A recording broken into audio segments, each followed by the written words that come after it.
Hi, I'm going to do a video today on the Fisk Golf Club.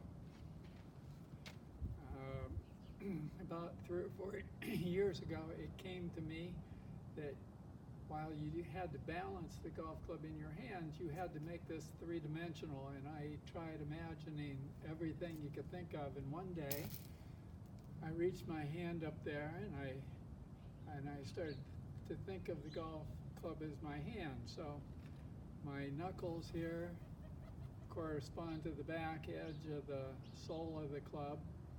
Right where my fingers go around the club head is the leading edge. My fingers here are the face of the club. So over time I got to thinking, well, what I really need to is actually to do that and have a club.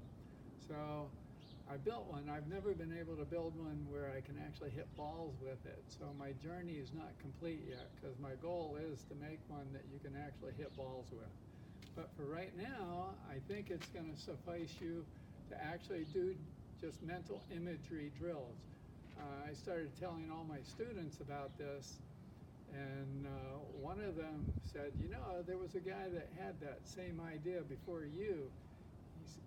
They said, Vic Braden in his book says when you hit your backhand in tennis that you drive with your knuckles. And I said, oh man, you got to bring me that book.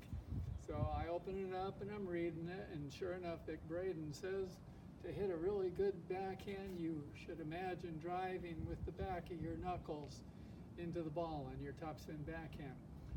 For some reason, Vic didn't take it a step further and say, you know, on the forehand, all you got to do is drive this palm of your hand through, and you're going to have the same effect.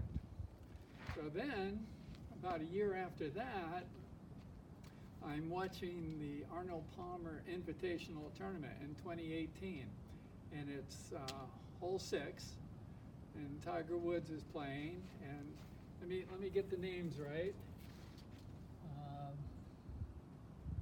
Gary Koch, one of the announcers, says that he was talking to Tiger, and Tiger said that he wasn't thinking about anything about hitting the ball anymore. He was just imagining his hand was the club face.